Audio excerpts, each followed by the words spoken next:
Hello guys, hello Earth Signs, hello Virgo, Capricorn and Taurus. Welcome dito sa aking channel, Kapalaran 888. Welcome, Earth Signs, Virgo, Capricorn and Taurus. Ito ay general timeless reading. So kung kailan ka manunood dito, o kung kailan mo ito mapapanood, or pwedeng napanood mo na, tapos babalikan mo, kung kailan to pwedeng mangyari. Okay? So meron ka ditong 6 cards, Earth Signs, Virgo, Capricorn and Taurus. Okay, dedication, official person. So, nakikita ko siya dito na kung ano man tong pagtitipon or ano man tong posibleng paghaharap. So, pwedeng may paghaharap ng akusado or pwedeng mag-asawa, nagpaplanong maghiwalay, ganito, ganyan. Posibleng magharap sila sa korte or kano pa. Basta mayroon ditong official person or like mga police or militar or pwedeng abogado or judge na involved. And sinasabi dyan sa'yo na posibleng magkaroon ng pag-aayos. So, kung ano man tong hinihintay mo, kung nandito ka sa situation na to, pwedeng literal na ganyan, may mga sitwasyon sa buhay mong ganyan, sinasabi na posibleng maayos na ito. Okay? Kung meron kang papeles na kailangan ayusin, dokumento, or posibleng pag-uusap, or ano pa man, pwedeng makuha mo siya kung kailan mo ito mapanood, posibleng sa kasalukuyan, or pwedeng 3 months, 3 weeks after, or pwedeng 3 days after. Okay?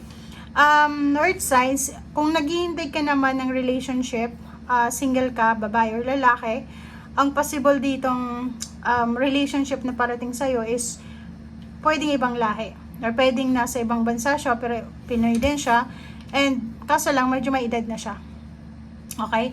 And yung iba din sa inyo dito na medyo may edad na kayo, nakikita ko sa'yo na willing kang mag-asawa na anytime ngayon, parang gano'n. So, kung sino yung willing sa yung mag-offer ng kasal or ganito ganyan, comment down below kasi 'di ba?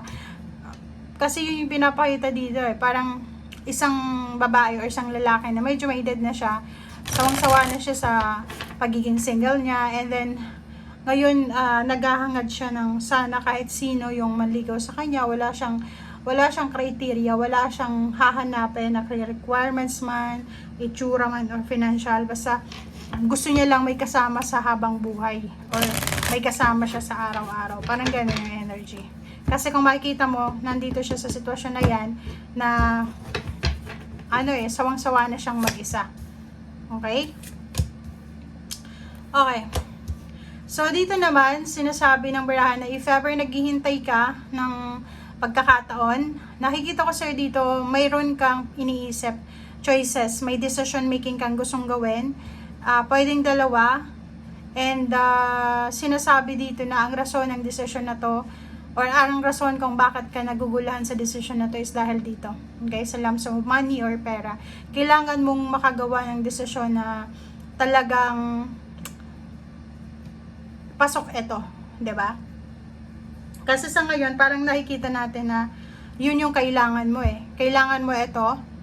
Kailangan mo ng pentacles, kailangan mo ng pera, kailangan mo ng choices dito na pwedeng siya yung magbibigay ng katuparan nito. Okay? Ingat-ingat ka lang kasi napapaligiran ang lahat ngayon dahil yan sa solar eclipse, napapaligiran ng mga temptation na kung ano-ano. And kailangan mong pag-isipang mabuti ang lahat ng mga decision making mo na gagawin. Okay?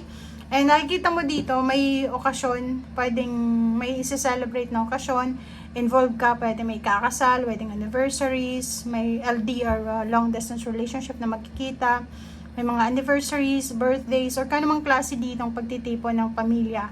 Okay?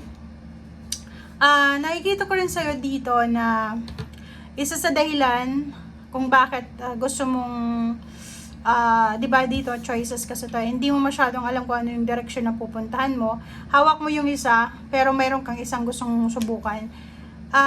Nahihirapan kang mag-decision kasi ayaw mong makasakit ng ibang tao. And at the same time, nahihirapan kang mag-decision kasi hindi mo alam kung tama itong decision making mo, or baka magkamali ka ulit, or baka kung ano. So, ang dami mong what if dito, ang daming gumugulo sa isip mo na hindi mo alam kung ano yung tamang desisyon or tamang gagawin mo. Okay? So, yan guys ang sinasabi ng barahat. Maraming salamat sa panonood. See you again tomorrow. Bye!